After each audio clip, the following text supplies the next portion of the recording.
And, I was born, raised in China, like everybody compared kids, right? I grew up being compared. My mom say, you see neighbor's kid did this, right? Whoever's kid did that. And it's really hard. A part of me, I think I was working on myself, like, okay, I need to stop comparing my daughter to other people's kid, especially when she's so young. But obviously at the same time, like, am I missing a milestone? Ever feel like you suck at this job? Motherhood, I mean. Have too much anxiety and not enough patience? Too much yelling, not enough play? There's no manual, no village, no guarantees. The stakes are high. We want so badly to get it right. But this is survival mode. We're just trying to make it to bedtime. So if you're full of mom guilt, your temper scares you, you feel like you're screwing everything up, and you're afraid to admit any of those things out loud, this podcast is for you. This is Failing Motherhood. I'm Danielle Bettman, and each week we'll chat with a mom ready to be real, sharing her insecurities, her fears, her failures, and her wins. We do not have it all figured out. That's not the goal. The goal is to remind you, you are the mom your kids need. They need what you have, you are good enough, and you're not alone. I hope you pop in earbuds, somehow sneak away, and get ready to hear some hope from the trenches. You belong here, friend. We're so glad you're here. Hey, it's Danielle. Do you ever feel like you're failing motherhood? You're in the right place, my friend. Hey, how's your mental health? Like, for real. I know there are 1 million different reasons to be stressed out right now, which is why it's worth considering for one moment if any of those are within your control. If they are, do something about it. Take action. Eliminate that chaos from your schedule, forgive that guilt, fix that problem, all the things we can do together through coaching. If they aren't, you aren't doing yourself or your family any good by keeping that weight on your shoulders. Whatever vibe you are putting out into the world is the one that your kids are taking on themselves. The best thing you can do for your kids is to become hyper-aware of your stress response and improve it. Easier said than done, but 100% worth the effort. My guest today is Grace Henke, an anti-obedience dog trainer and mom of almost 1-year-old. I know that her recap of her first year of parenting will bring vivid memories back of your own. The confusion, the guilt, the pressure, the survival. She's really good at articulating how much she just wanted to do well for her daughter, but found herself feeling so conflicted by all that overwhelm. I guarantee at the end of this episode, you'll have a renewed compassion for yourself because of what you're finding for her, as well as a whole new perspective on dog and human training. Let's get to it. Welcome to Failing Motherhood. My name is Danielle Bettman, and on today's episode, I'm joined by Grace Henke. Grace was born and raised in China and pursued a master's degree in statistics in the U.S. After negotiating a huge raise at a Bay Area startup, she quit a month later to start her dog training business. She's an anti-obedience trainer and the founder of Mensa Mutts. She specializes in helping teach dog owners how to communicate with their shy, fearful, or reactive dogs. Welcome, Grace. Thanks so much for joining us today. Wow, honor so my. I'm glad to be here. Yay! So you're a new mom, right? Yep, first-time mom with a 9-month-old. Congratulations. Thanks. So I'm sure it's been smooth sailing. Of course. I'm already an expert. Right, yes. Have you ever felt like you were failing motherhood? All the time. Just this past weekend, I was literally like on fire. I hand the baby to my husband like, okay, I'm about to lose it. So here you go. Yep. Welcome to the club. You're one of us.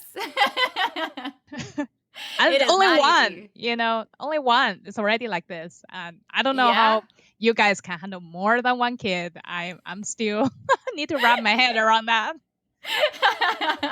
You somehow, it doesn't get easier, but you get better at it. I don't really know how it works, but we keep having babies somehow.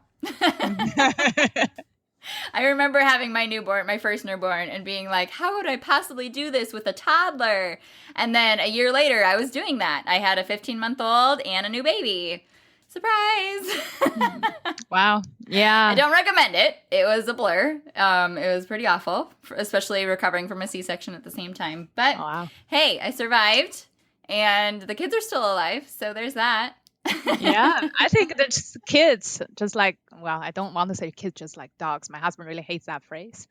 But they're resilient, we do not give them enough credit, I guess. There's the first several months of my baby's life. I was like, oh my gosh, was she like, will I break her neck by accident? Because, every doctor tell you, oh my gosh, you baby could suffocate, your baby could like break her neck. If you hold it wrong, then you have to support her head. So I was like so freaked out. And then there's soft spot on the head. You can't touch it. Yes. I'm like, oh my gosh. And I'm like, oh my God, at least she's bigger now. So like, okay, she's not that fragile anymore.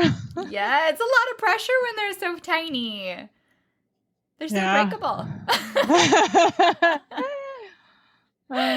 Oh, so what has becoming a mom looked like for you? Oh my gosh. Still from time to time, I feel still surreal. Like I'm a mother now. I sometimes tell my husband, oh my gosh, we have a daughter now. I'm a mother now. Like, yeah. Oh, our kid already 9 months old. Jeez. Like, it's like, and especially during this pandemic, right? You just feel like time, like you feel like it didn't do anything. Like our car seat pretty much just sit in the house because we didn't go anywhere, like didn't get used. And then now, actually today, I'm going to take her to her 9 month checkup. I'm like, geez, I haven't go out really out of the house for several months in the sense of like do anything besides doctor appointment. And her last appointment 6 months. So it's been 3 months. Oh my gosh. Yeah.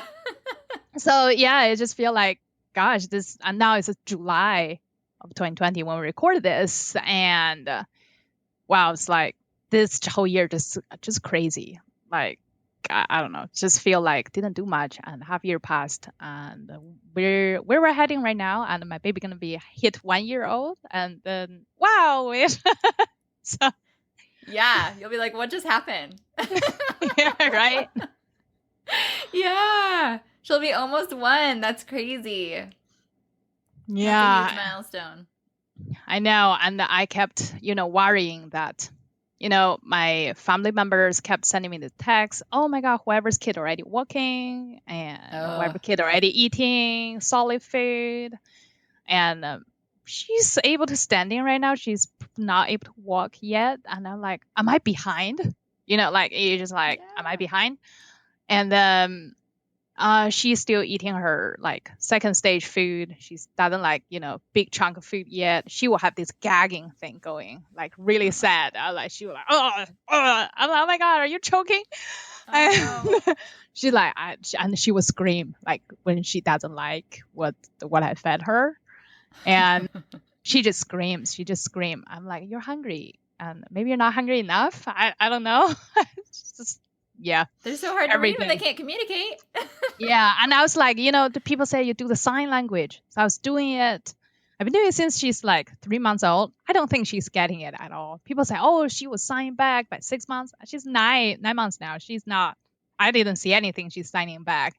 But occasionally I do the milk sign, and she does have like give me giggles. I'm like, okay, maybe she understands that one. But other than that, it's really hard. I was like, who said their kids just start communicating? My kids just screaming all the time. I'm like, I don't know.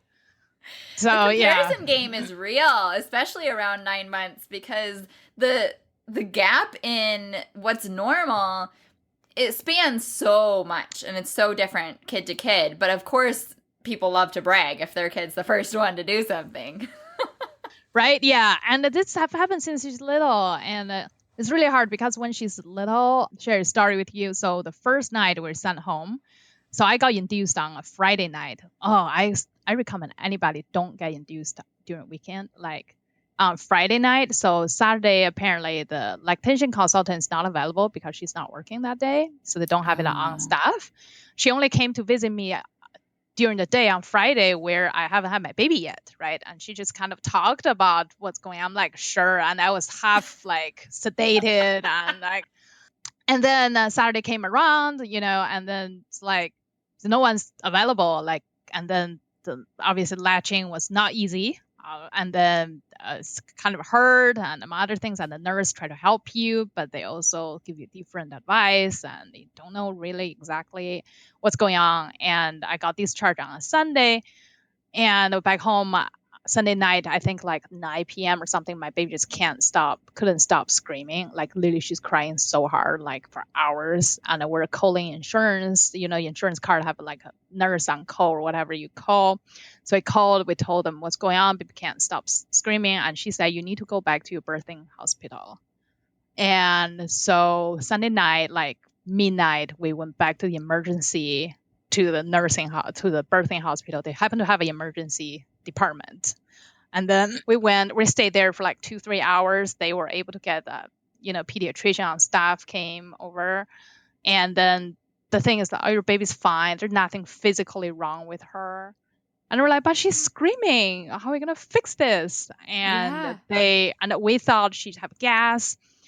She couldn't pass gas. They said, oh, you just need to go to the pharmacy tomorrow to get some gas drops. And maybe she's hungry. You need to nurse her. I'm like, I don't know. I've been nursing. That's the best I can do. My milk haven't come in as much, I guess. And on the second day, I was calling my pediatrician because usually, they take a couple days. You said to go schedule your pediatrician appointment. I called. I was super furious. I said, I need an appointment now. Like my baby was at ER last night and we didn't know what's going on. No one can tell us what's going on. I got discharged, said everything's perfect. Right. And then, so my pediatrician had to squeeze in an appointment for me. And then after she weighed my baby, she said, your baby already lost 12% of her body weight. So she said, that's why your baby's crazy right now. Your baby pretty much starving. And she said, when your baby lost over 10%, your baby just not going to be in good mood. I said, why no one told me that? I said, I was at ER last night. No one say that. They weighed the baby. They did a heartbeat and everything. And they told me baby is physically fine. And then, so my doctor just said, you need to supplement and give her formula. And that's also the other part. When I was pregnant, I was told you can never give your baby fake nipples because you try to nurse. You don't introduce formula. You don't introduce nipples. You don't introduce pacifiers. I'm like, oh, geez, and then the doctor said, you can't concern about that right now. You need to feed your baby.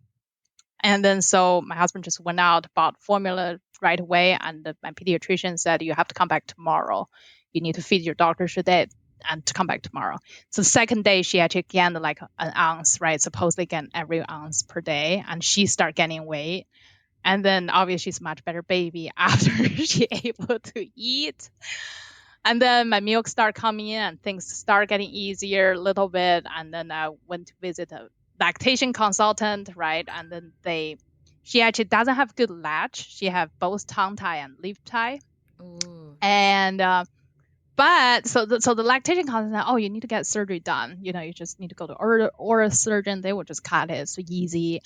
And then they weigh the baby after nursing. And then she said, well, she drank enough milk. So if you don't want to do that, that's probably fine too. As long as you don't feel hurt and she's eating, so no big deal. So everybody give you different information, right? And then, so I'm like, okay, do I need to do this or not? And then my pediatrician said, no, if she's able to gain weight, I don't want you over concerned about that. Just let it be. So it's been like that. And then later on I had a blocked duct about 2 months in.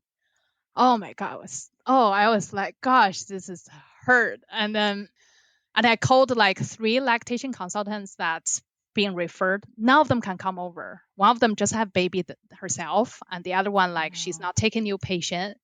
And I'm like, are you freaking serious? I'm like losing my mind right now. And then finally find someone. And then I have to reach out to my OB and said, do you have recommendations? Because the pediatrician gave me 3 names. None of them are available. And she actually recommended somebody. And that lady came in the same day to my house. And she actually showed me how to latch my baby correctly the first time ever. And my baby's like 2.5 months old or something like that. I'm like, oh my gosh, why no one ever told me? And she's like, well, she said, you're still going to feel hard because your baby's so used to latching the wrong way. But and she also like, don't get too obsessed about that. But if you can, like, baby can eat and you feel right, don't get too stressed out about that. And so that's, you know, Oh I'm like, my oh my goodness. god. And then the thing is, other people will, especially family member, like, oh, we have kids. They're never like this. There's no kids like yours, right? Like, so I'm like, my kid's fine. And then they start like worrying about, oh my god, is her tummy hard? Maybe she have blockage, right? So I'm like, what? No. And then she apparently have constipation. My baby, I knew since she's born, apparently she's constipated. She couldn't poop. So my doctor said, you actually have to feed her some juice every day, so help her to poop. And like, oh my gosh. And then she couldn't, newborn couldn't drink stuff, right? And she hates nipples. So I have to have a syringe just shoot down her throat, like, Oh my gosh. because otherwise she can't poop. She will like 3-4 days not pooping, and then she will cry when she's pushing. And Oh, then poor the doctor said, baby. you can't have your baby like that. She said you have to help your baby. So we finally kind of get her poop under control. And recently she started constipated again, I guess. Just, my Oh doctor said no. that probably won't go away. It will come back. And so right now she have, especially she's on solid now, and her poop's like horrendous. Yes. Oh my gosh, it was bad. And she's like, I'm like, oh my gosh, she probably constipated again. Like, so every day, I have a clock, like an internal clock. Okay, did she poop today? How many times she poop? Mhm. How should her poop? What's the color it is, right? What's the consistency? And then we're joking about, my husband said, wow, you're so obsessed with poop, because I talk about dog poop all the time too. I ask my clients, how many times your dog poop? And are they firm? And and now we're like obsessed about my daughter's poop, like, see how she's doing. Gosh, it's just crazy. I was like, wow, I can't believe like how people going through this. And I don't think my baby's like most difficult one, and she's Yeah. healthy, right? And by the same time, like, gosh, I bet she's not the easiest one either. I have like friends, they just have newborn. They said they take baby to work already, and baby just sleep. I said my daughter never slept. Like, she's screaming. Like, she never a good sleeper. I don't know Yeah. how you guys do this. And then we end up have to work with the sleeping consultant to help Mhm. her sleep through the night. I was literally holding her from like midnight to 4 a.m. in the morning in the bed, because she will wake up every hour and crying. But she's not hungry. She can't drink or anything. I just hold her. I'm like, I don't know what's wrong with the baby. And she's Yeah. already like 7 months old. Everybody online tell me she should sleep for 12 hours. And I bought, all the sleeping sacks, weighted blanket, Yep. and I bought a book. I'm like, this is all not working, right? Yeah. And yeah, I don't know how people do that, is, yeah. But the sleep consultant helped? Oh yeah, it's like big time. Like, we did one session. I'm like, oh my god, so similar as a dog training. I actually ended up have a course. I was teaching a dog training course, and I put up with literally like a parallel between the dog training and then the sleep training the baby. I'm like, but it's a lot of them is like a validation, right? And I try to teach the mom not to feel guilty if your baby's not doing well. It's not necessarily Oh, like your yes. daughter's wrong, right? It's Yeah. just part of it. But Yeah. everybody else tell you your daughter's not right, right? That's really the information I've been getting. Like, everybody like send me a message, oh, my daughter can do this, my kid can do this. I have X number of kids, right? None of them like yours, right? Like, so that was really hard. But when you start talking to the professional, they're like, yeah, it's so cool. I'm like, that's so funny, because again, it's like same training dogs. That's what dog owners telling me. My dog is special. I'm like, yeah, I see that every day, right? Like, Yeah, I can totally see the similarities between that, and probably the same too with like just that needing to ask for help idea of like trying everything, feeling like nothing's working. Like, dog owners are at that place too, I'm sure, when they call you. yeah, yeah, especially, well, the dogs I work with, they're really like challenging in general. Some of them really aggressive, and they've worked with, you know different trainers more than likely. One of my clients, I think she had like 3 or 4 trainers before me, and they could not help her. And she obviously at the point like, okay, we hired Grace, we figured maybe just another trainer, right? Like, and then they couldn't believe at the beginning. I told them, I said, your dog have hope, and she said, yeah, right. And but then now she's like awesome clients, and she's like, her dog have really start coming out of his shell, right? I was like, and you're a parenting coach, right? So I was like, people really like I tell people like, you should like just really talk to somebody like professionals.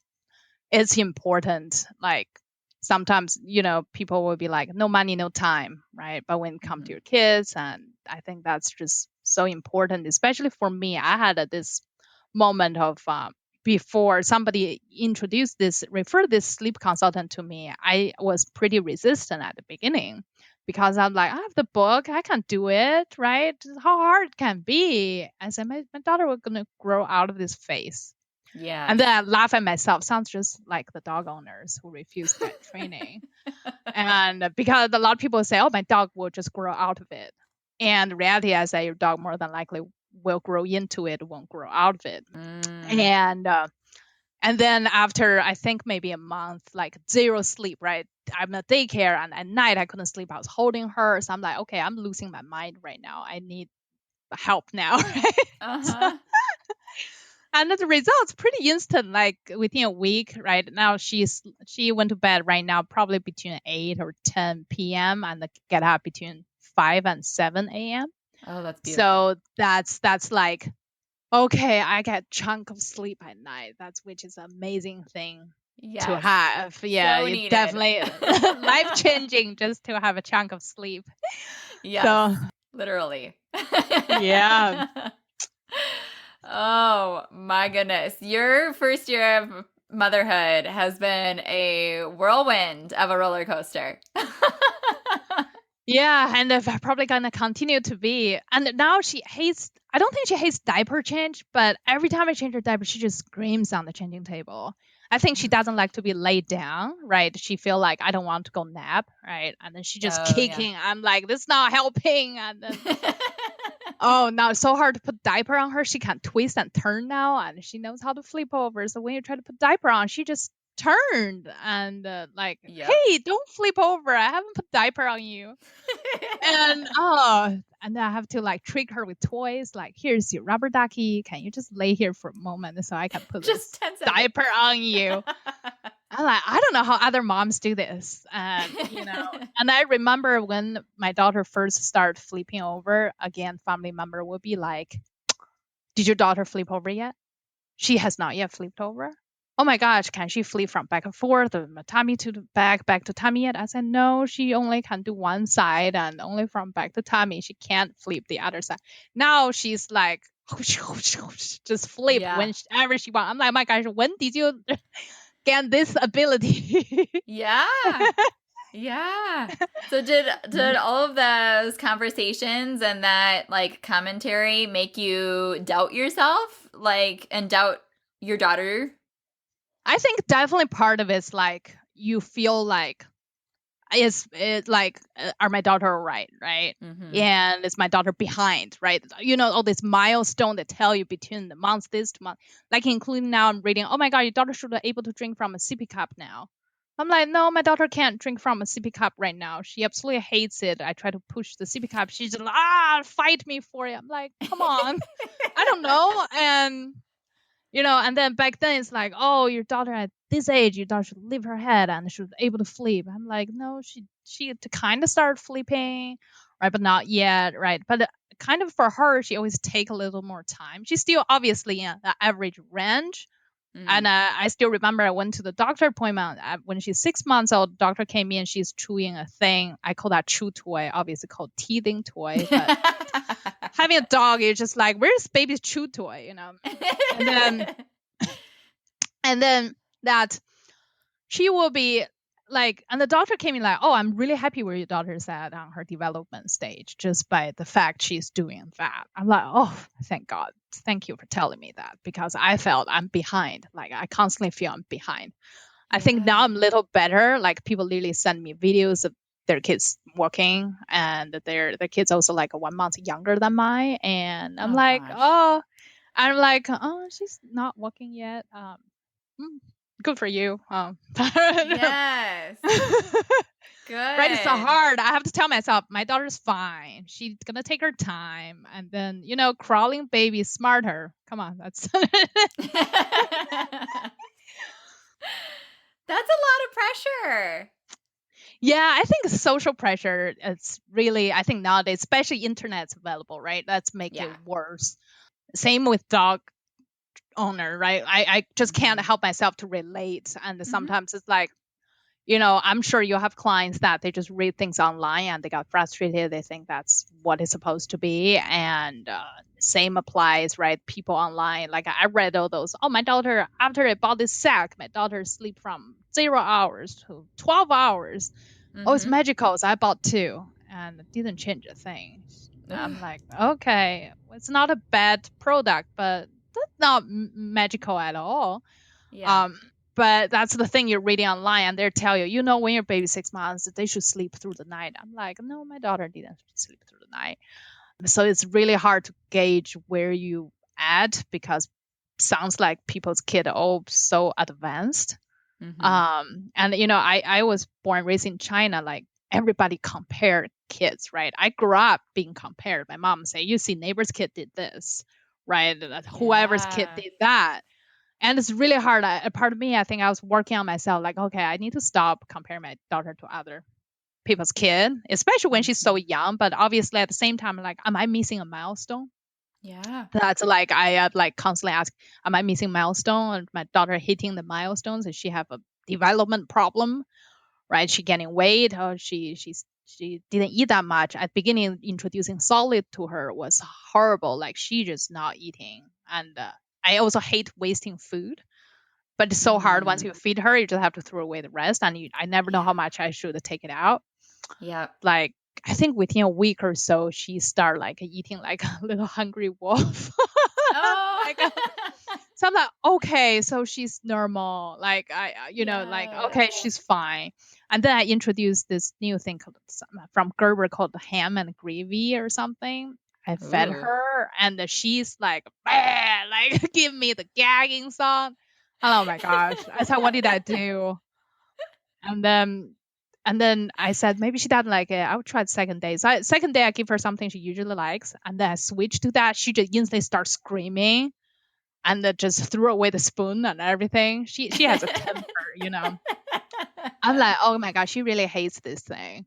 Luckily, at my home, just baby food don't get wasted because my dog will finish the rest. I'm like, okay, you Oh, have the there you go. treats, because otherwise, like, feels such a waste. Like all those food you take out. I try to freeze them before, but I previously have like homemade food with breast milk. Then you freeze them, you reheat it, and then it just smell funky, right? Like I'm like, Yeah. this is not working. And I try to make some homemade food. My baby absolutely hates them. I'm like, okay, I don't know how other moms do this. Everybody tell me it's so easy. You just do this, and you just put it in mixer and come out. Your baby will just eat it. I tried probably a month. I was pretty dedicated to making food, and then she pretty much hates all of them. And then I just turned to commercial food right now, and she Mhm. loves them. I'm like, okay, Oh, I'm not of even course. gonna. I said, of course, there are people gonna tell me you're a bad mother. You should not feed commercial food. They're bad, right? Like you should do homemade. I'm like, like, no time for that, and it made me feel sad. I'm a bad cook. Yeah. I know that there is at least one mom listening to this podcast that is hitting rock bottom. Not because the kids are awful, not because she wants to leave her marriage, not even because of the pandemic. She just wants so badly to be an amazing mom and doesn't feel like she's anything close to that. Could it be you? Maybe you've heard me talk about parent coaching before and have ruled it out because your significant other would never get on board. What if it was just me and you? I came across a picture of a boxing ring the other day. with the boxer looking super beat up and his corner man offering him water, wrapping his injuries, and giving him advice for when he gets back out there. I don't know if you felt it, but we're getting beat up out there, y'all. I can be your corner man. What would it feel like to have relentless, encouraging support in your pocket at all times? What kind of a game changer would it be to have a strategic plan to follow, giving you scripts and strategies that will extend your patience and make you proud of your parenting? It's possible. If this is you, I would absolutely love to chat. Schedule a no-obligation free call. See if we're a good fit. Go to parentingwholeheartedly.com/coaching. I can't wait to cheer you on. You have enough reasons to feel guilty and stressed out. Like, that's so much pressure to put on yourself. It's already hard enough to know if you are doing your due diligence to make sure that she's in the normal range and hitting the developmental milestones that she needs to, and that you're not missing any red flags that you didn't know about. But to have all of that added on of like, well, she's not, as far along, or she's not having the home cooked, or she's not doing this, like, that would drive you crazy, especially on no Yeah. sleep. Yeah. It's like never ending, right? There's always things It's like never ending. never ending. And then we had last year we had a housewarming. One of my neighbor came over and said, they're your kid. They're always your kid. They said their kid's like 30 something, still their kid, right? Like they said the worries never end, and you constantly still thinking about them, care for them. I'm like, and then I was pregnant at the time, and they're like, yeah, good luck. I'm like, yeah, it's not just the baby, right? It's just, I'm sure right now she has a temper, right? And I told my husband, I said, she got that from you. And and they're like, oh, wait till she's a teenager. We're going to have horrible time, like, yeah, it's just, yeah, for sure. So she's a feisty one.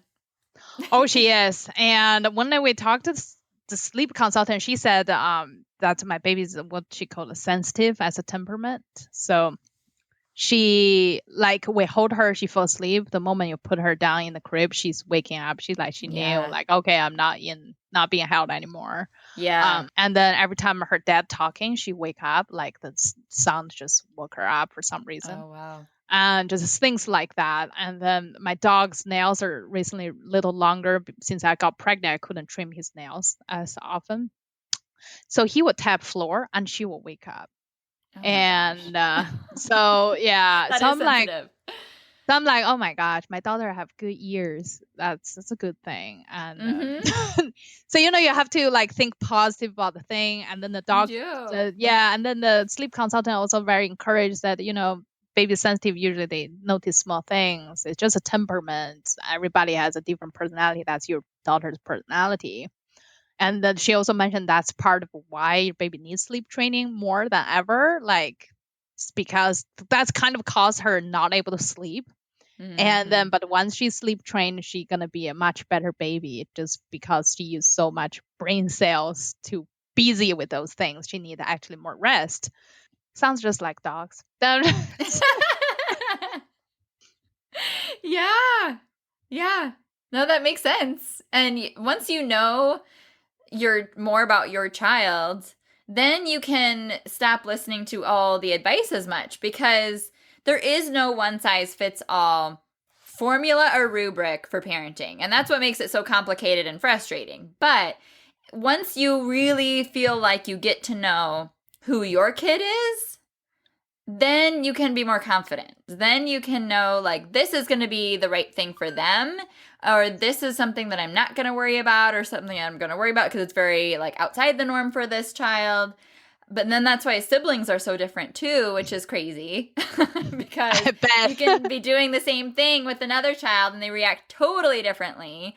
But like that's our superpower as a parent, is I know my child best. And I think that's like the thing that you can really take on and put up a shield to some of that pressure to say, like, nope, like I've got my eyes on her.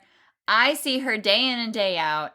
I know what she's been doing and how she's been progressing and growing.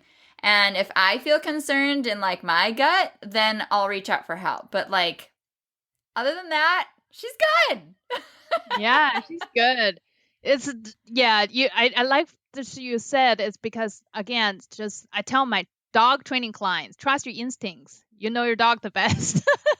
It's exactly like that. Yeah, You're but it's so gonna be hard the to best win. parent. Well, it's funny. I was at a business conference. I said, I'm a good dog mom. I don't know if I can be a good human mom. I was just got found out I was pregnant.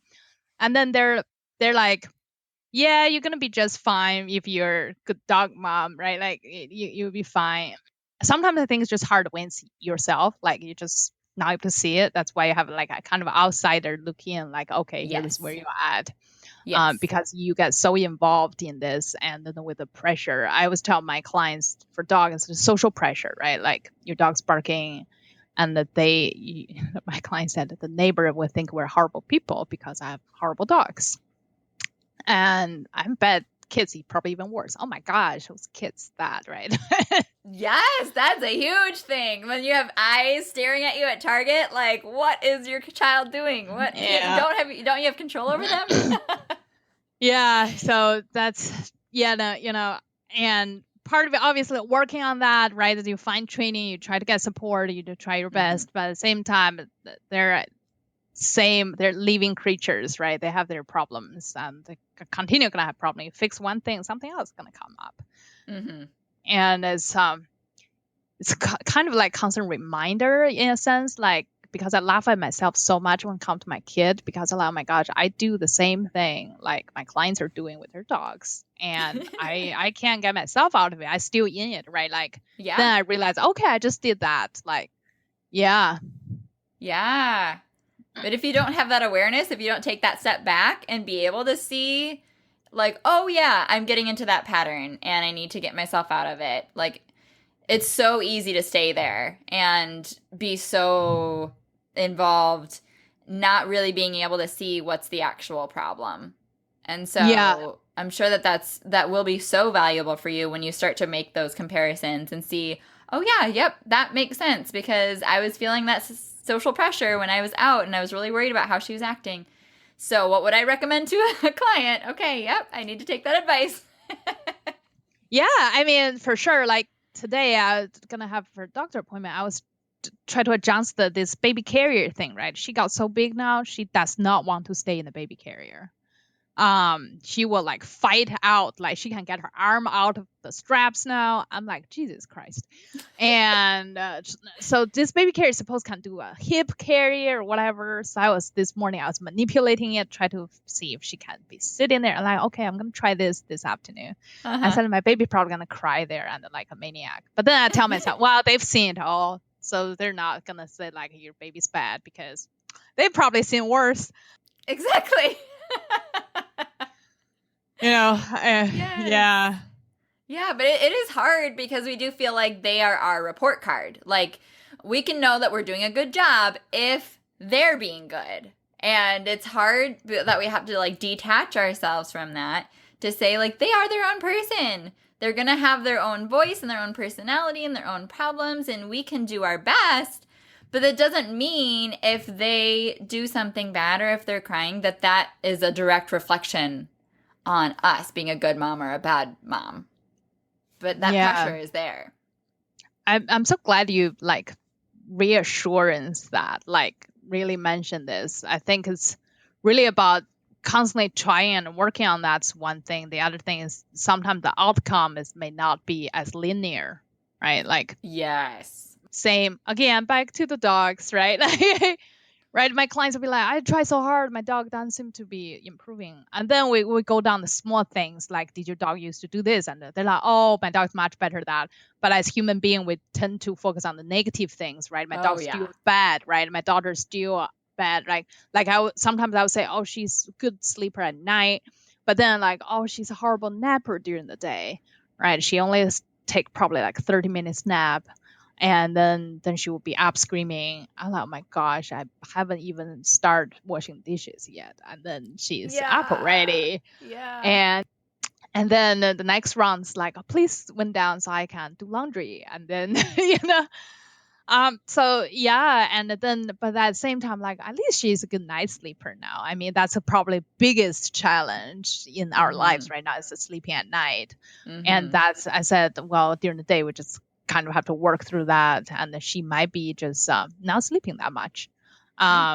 Then I was told, oh, our baby's different. Some babies just don't take that many naps. And then there are also people like, oh, your baby should have 4 naps. Each nap should be an hour to 2 hours, right? I'm like, oh my God, that's not my kid. She's not sleeping that long. Yeah. Yeah. So you're just absolutely right when you talk about that. You know, it's you work on it, and that's, you know, may or may not work, or maybe not as significant as we thought. That's how it's gonna work. Yeah. But it's all those shoulds from the internet and from family and from friends that say they should do this or you should do that. And you want to do it right because it's high stakes. Like, this is your kid. Of course you want to do the best you can and make sure that they're doing the best they can. But anytime you get those shoulds, you have to run them through that filter of, does this make sense for my kid, knowing what I know about my kid, because nobody else knows them as well as I do. And knowing that and being able to take that into account, you can take it all with a grain of salt that says, like, oh yeah, maybe that is something that I should work on some more. You know, I'll help her to stand, you know, and do some more practice because we haven't been practicing that a lot. Or it's something where it's like, nope, those naps don't work for her. Like, it's not worth continuing to beat a dead horse about this. We just, like, I need to be okay with her being different about this, and that's okay. Yeah, I think that's really something. It almost sounds like common sense, right? But we constantly need to hearing it because we need that, like, the support, right? Sometimes like, I just need some validation. I was on the right track. Yes. That's what I hope that this podcast does for a lot of moms, is give them the validation that they're not alone feeling like they're failing or feeling like they're screwing it up. But that's usually a sign that they're doing their best and that they're worrying about the right things. But they need to take note that they are the right person for the job. They do know a lot about their child more than anyone else.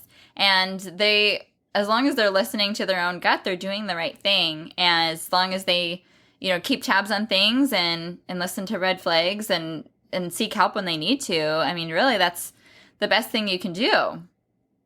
That's so awesome. Yeah. So I wanted to ask you, because I'm fascinated by the way that you kind of wrote out your description, that you're an anti-obedience trainer. So tell us more about that and that, like, whole methodology.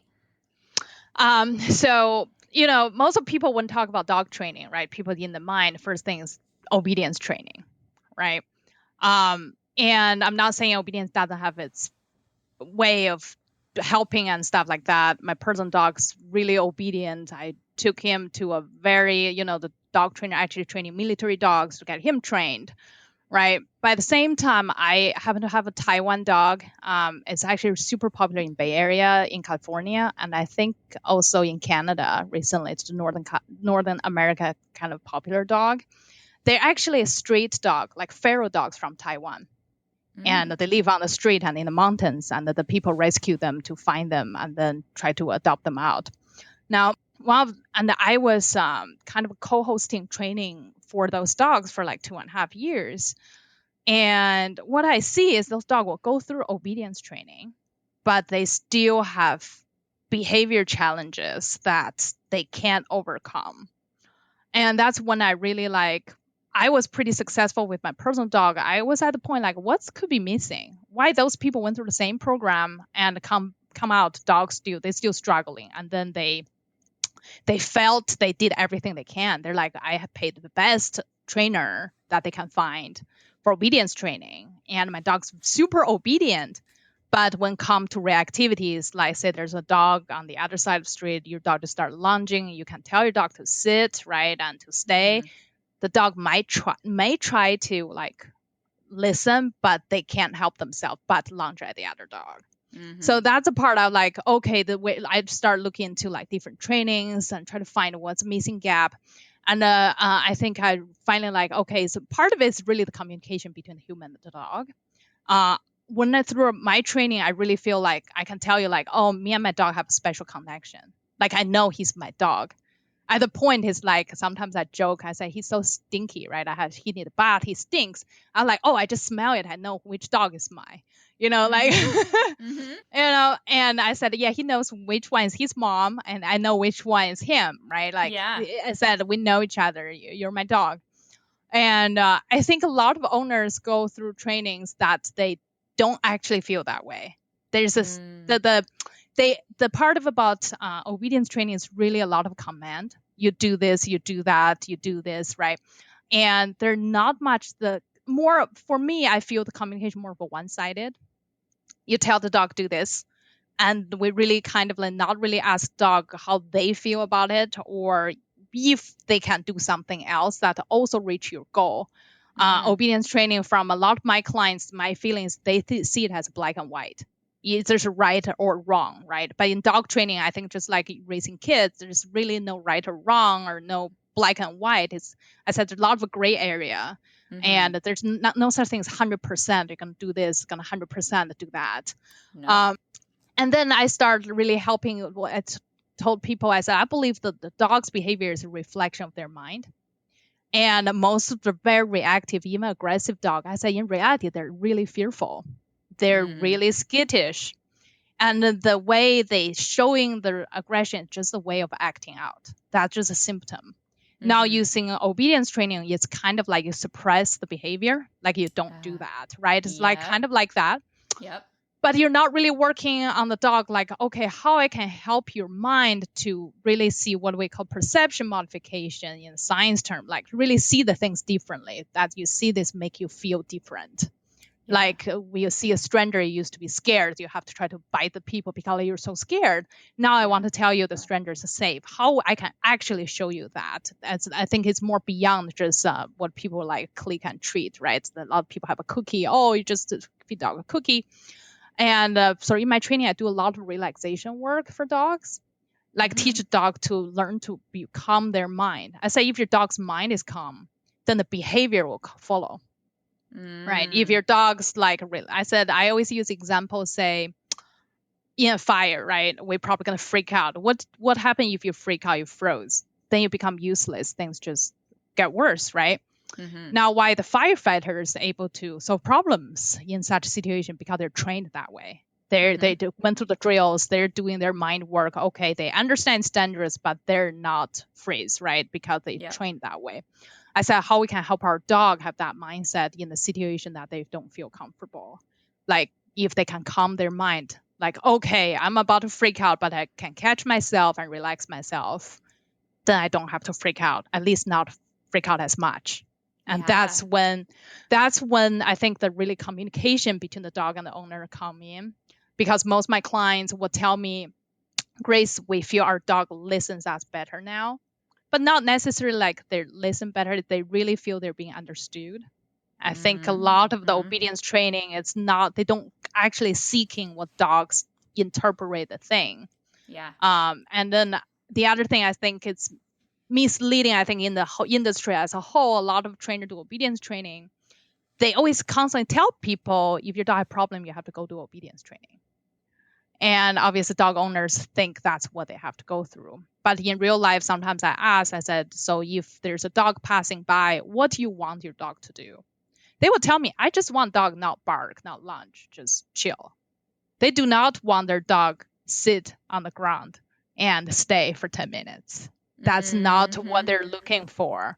But they felt that's what they have to do in order to solve that problem. Sure. I said, I'm able to help you have your dog just passing that dog calmly. That's it. And then they're like, that's actually what I wanted all along, right? Like, I think that's kind of the gap there. So in my training, I don't offer any obedience training. I would tell people, I have people like occasionally reach out. I said, what are you seeking, right? They said, oh, I just want some basic obedience. I said, I don't do that. There's tons of trainer much cheaper than I am, right? And can probably do very decent job to get your dog obedience trained. Mm-hmm. But that's not my specialty, and I don't spend a lot of time to do that. But if your dog, like, you're struggling, you feel like you, especially a lot of my clients, they've tried it. It's not like they've never done any training. They tried a lot of things. They have trainer come in, or they went to group training, and then they realize dog is kind of better. Yeah, they do listen. They can sit down, stay now. Sounds pretty cool. And then there's a dog come by, their dog's still losing mind, right? That's when they're like, why it's not working, right? So I hope that kind of answer your questions. Yeah. Yeah, it's really about calming the mind, teaching relaxation in dogs. And through we do a lot of, body language, also throughout like the what I call is like, it's kind of a nuances on dog's behavior. A lot of my dog owners can say, oh, my dog's doing this, say my dog's ears up, right? People will say that, but then they just see it as a thing, like say, oh, my dog ears up, and then my dog bark at something, right? I said, okay, now I'm going to teach you, if your dog's ears up, then you do this, because you already see that, yeah, right? But you're not taking actions because you feel like, what can I do, right? Yeah. But I said that there are actually action you can take to help your dog. Then I said, in a sense, you start communicating with your dog, because you're like, your dog kind of talking to you in the sense of body language, because your dog can't really talk to you. But your dog, in a sense, like, hey, my ears up means I said this. Now, if you give back a conversation, like, okay, I got you, this is what I'm going to help you. Yeah. Then your dog like, I'm surprised she actually got it. Right. And that's the relationship just start to change. And in general, very quickly, the dog realized, oh, I was not misunderstood anymore. And I think one of the misconception in dog training, also people feel like their dog very aggressive or reactive. People tend to think my dog's very dominant. But in reality, number one is most of the 90% of the dogs are not dominant dogs. Like, it's nature, right? Like 80-20 rule. Most of dogs are followers. And then most aggressive dogs I've worked with, they're extremely submissive. Actually make them super reactive. I think people feel like dog acting out means they're dominant. And I think it's funny, like, same with humans, right? The biggest bullies, they're not dominant, right? They're the scariest kitties, right? Deep inside, right? It's the kind of same apply to dogs. Like, the biggest asshole on the block are actually the scariest dog. Like, they're actually really scared themselves. I said, it's almost like your dog's like, I know you're gonna judge me, so I have to judge first, and that's when they start reacting out.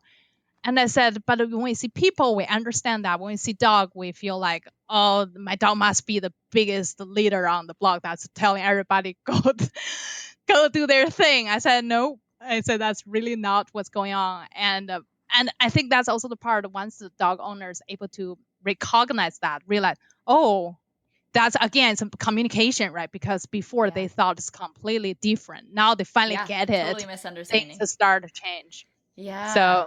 Oh my gosh, I love that so much, because it relates to discipline for humans in so many ways. Like, all of the phrase of, like, the importance of the connected relationship is huge. It's the influencing factor of anything working between a parent and a child.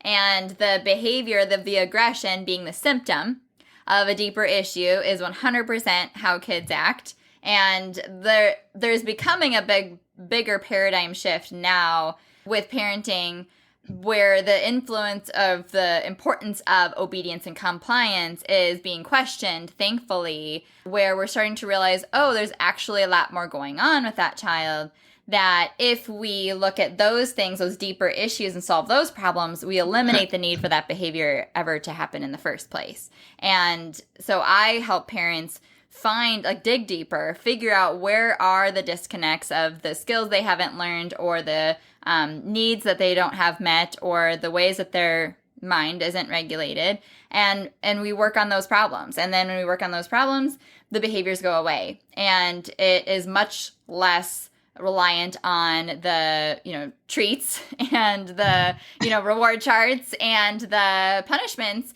because that's just treating the symptom. And so I think that's so fascinating that you're doing that in the dog world, because hopefully that will become even more prevalent as this understanding grows, because it's just a much better appreciation and respect and dignity for the complexity of the soul inside that dog, but also in kids. And we're just grown-up kids. So like if we would feel that same way as an adult, like that's how our kids feel. We just need to give them more credit and help them, because they can't communicate that level of complexity of what's actually going on in their head. So if we can help by labeling, giving them the benefit of the doubt, teaching a lot more, like all the same things apply. So I think that's fascinating. And good for you for like being that voice in the dog world, because I'm sure there's much more obedience trainers than there are people like you out there voicing like your side of that understanding. Yeah, I appreciate that. It's really, I think, obvious some trainer, they're good at what they're doing, right? They help certain type of dogs, which is fine. But I think a lot of owners, I think the reason I really focus on shy, fearful, and reactive dogs, those are the dogs being felt the most by other trainers. Yeah. Because those dogs, I was joking about it. I was told my daughter is sensitive. I said, my daughter just like my dog is sensitive. Yeah. And a lot of the shy, fearful dogs, they're sensitive. They're very actually in tune very with perceptive, human. Very observant. Yeah, with humans' emotions. I have recently working with clients. She's a mother of 2, and she's like, I'm nervous all the time with my dog. And I said, okay, so, and her dog also nervous all the time, right? And so they're just feeding on each other's energy. They feed off each other. And I bet that's happened to humans too, right? But obviously 100%. People don't. When it comes to dogs, we also have the challenges. Like at the end of the day, I still tell people I compare dog and children all the time, but they are still dogs, right? Mm-hmm. They are animals. They have their side of like, I would not guarantee any dog won't bite anybody in their lifespan, right? You just can't guarantee that sort of thing. Right. I said, obviously there's also discipline where the rules are, right? You can't pee in my house. Obviously that's something, okay, we have to fix. Boundaries. I think I heard a lot of parenting recently. It's similar in dog world, like you can't even say no to the child. You can't say no to the dog. And that's not good either. Right. Mm-hmm. And I said, there's always consequences in life, and that's how also help you learn.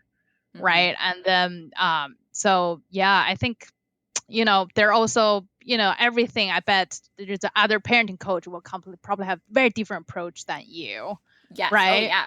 Mm-hmm. And then but sounds like you're doing the thing also like apparently very similar to what I train dogs, which I love that. Yeah. Those are the things sometimes we feel so funny, because I was like, oh my gosh, when I help my daughter, I'm like, okay, I just need to kind of using the way how I train dogs. But then my husband like, stop saying that. Like, she's not a dog. And I said, well, but she's little enough, I guess. A lot of behaviors are really like nonverbal. Yeah. And it's funny, I teach my clients how to talk to their dog. People usually talk to their dog, but I said, non-helpful way. Very common one. My the people you might even heard like, it's okay. Talk to their dog. I'm like, it's okay means it's not okay. And so I just teach my clients how to talk to their dog. We actually use labeling as well. Talk about the emotions and stuff like that. And then, which is funny. So I said one thing is, when I teach my client talk to their dog, they look at me like, huh. But they said, when my dog understand.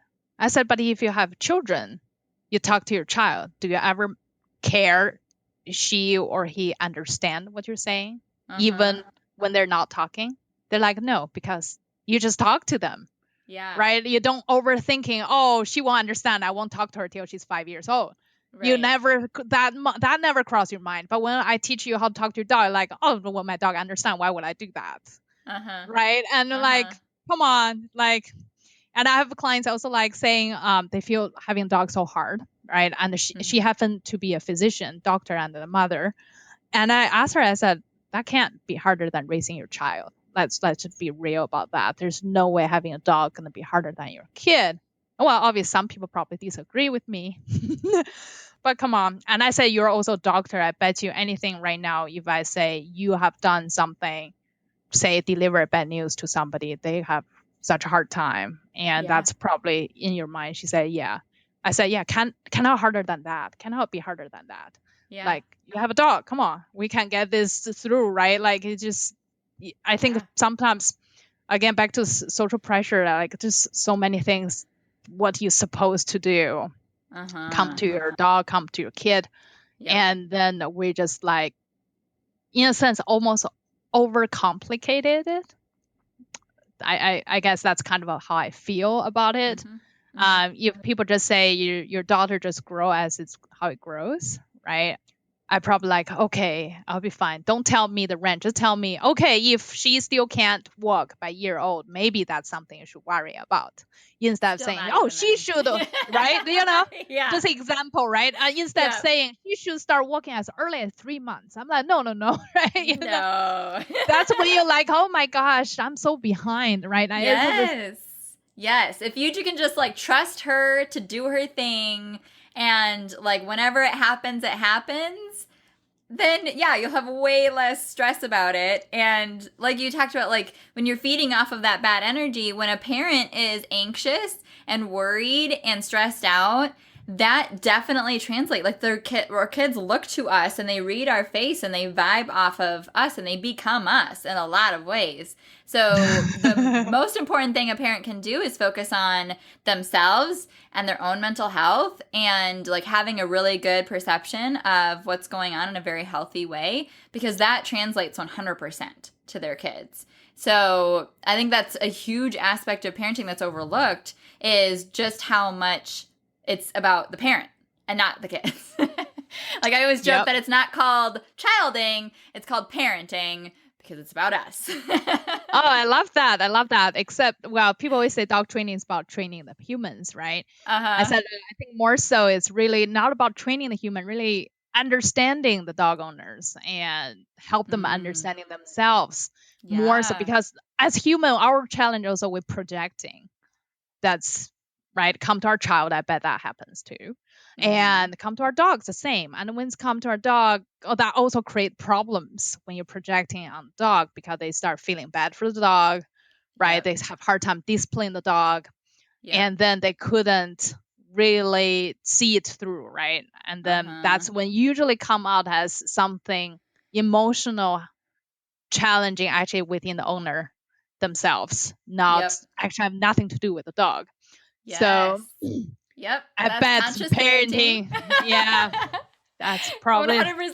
It's called conscious parenting, and it's all about like how you project your own childhood and the problems of like how you were parented, and you bring that into your relationship, and then you create like a self-fulfilling prophecy of how you're using that lens of how you see the world. And then like that's why that behavior triggers you, or that's why you freak out in like all these certain ways. Yeah, 100%. It's all about us. I know. You know, my mom told me I was a late talker, and she was very worried, and she's telling everybody I wasn't talking. And then she said, "Oh, the neighbor said you'll be fine. She when she able to talk, she will just talk about everything." And then my mom told me that was true.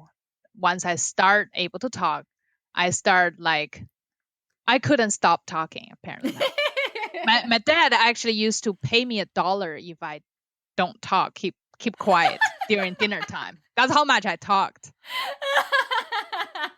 See, that worry was unfounded. No right? reason. Like, so my mom's like, oh, we're so worried. And I was a thumb sucker too, like a bad one, apparently. I still have wake memory that I was sucking my thumb. So I was definitely old enough to have that memory. So I was conscious about when my daughter's sucking her thumb. Right now, I'm like, oh my God, should I correct her? Or should I give her a chew toy instead? Oh, she's like, oh, she bite her thumb. It's like I have those biting marks. She had teeth now, right? Lined up. Oh my God, she hurt. Not telling myself, okay, I need to calm down. Like, you know, it's not. And a lot of people actually tell me that's a good thing. Your daughter is self-soothing and they will grow out of it. So I'm like, what happened? She didn't grow out of it. Then, right? You know? So many And then things the to worry part, about. I know. So it's definitely part of, like you said, what we went through as a child. I think that's Uh-huh. definitely true. And if you haven't, don't, even for people who have child or even that have dog, they do that to the dog too. Mm-hmm. Except maybe not as significant because it is a dog. They don't feel like, oh, there's no way I'm doing that to my dog, right? Yeah. But it happens. Oh, I Yeah. believe it. That's so interesting. I know, right? That's why I was really excited to get on your podcast because I'm like, this is a great time. I love talk to parenting coaches, like just the similarities, like Yeah. out of I would have chart. never Yeah. thought, but with your technique and approach, it's aligned 100%. Yeah. So, how can listeners that are dog owners connect with you after this podcast? I think the best way is really visit my website to download their free report. It's mensat-mats.com. And the report really, like, especially you have a challenging dog. This report I talk about really 3 things you can do today to reduce your dog's anxiety, reduce your dog's reactivities, like today. Mm, And nice. I also kind of debunking 2 biggest industry norms. Like when you talk about dog training, those 2 things gonna pop up in your head. There's 9 out of 10 trainers talk to gonna recommend one of those, maybe put combination of those. And I tell people if you're trying to really solving behavior problems, stay away from them. Really, Mm. yeah. So, you help families virtually? Yeah, right now, especially during pandemic, I move everything virtually. Before I do both in person and virtual training as well.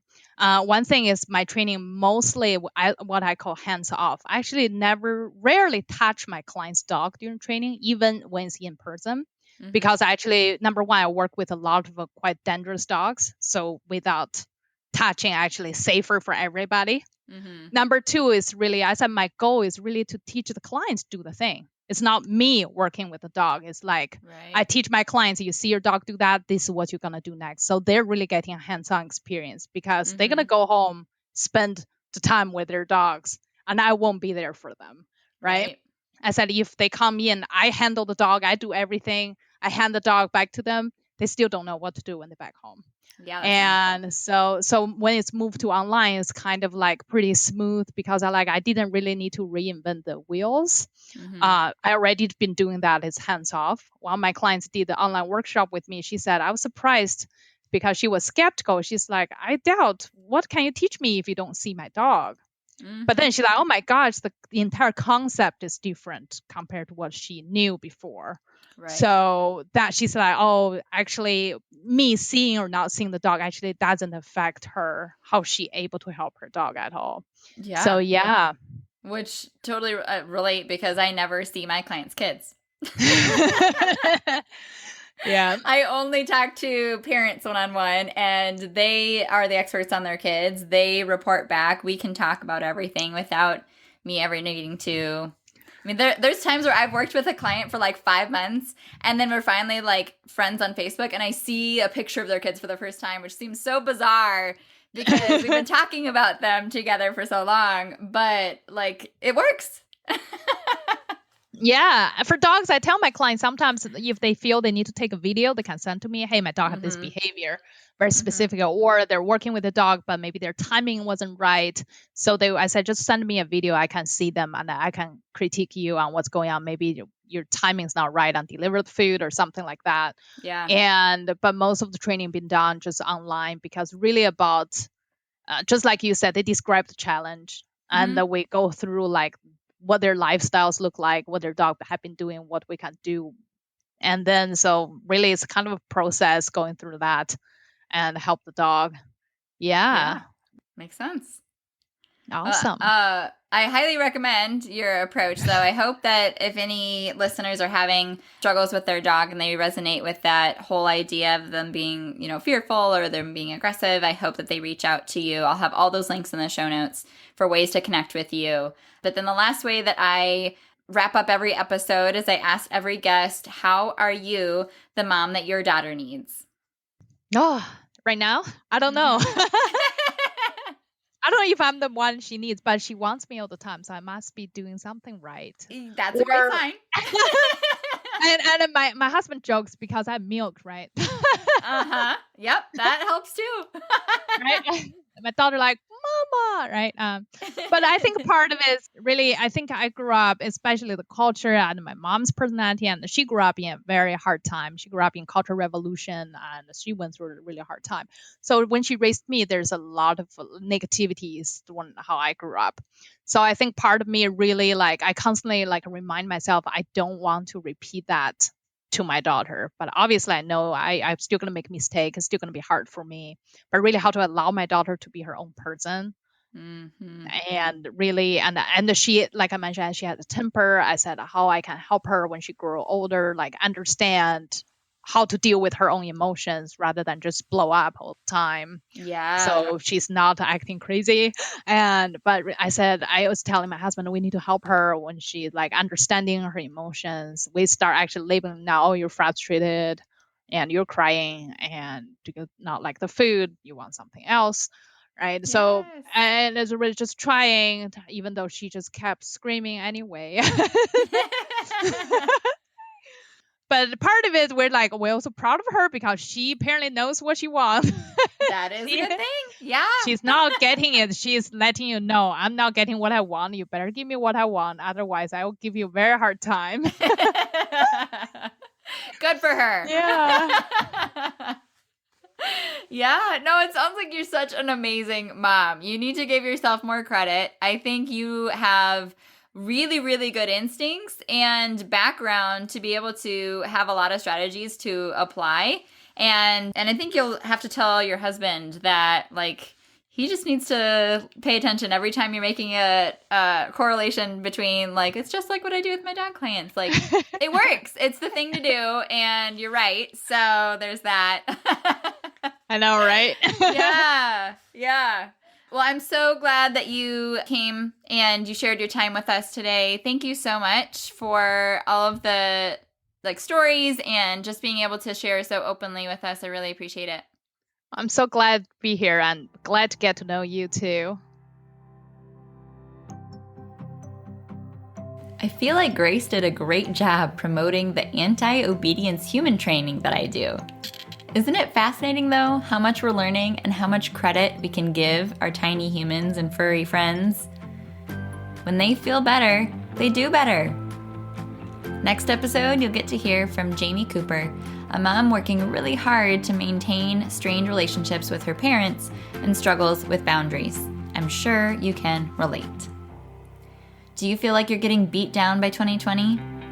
I'm here to be your corner man, pick you up off the floor, dust you off, wrap up your bandages, and send you back swinging. You can do hard things, but sometimes we just need help.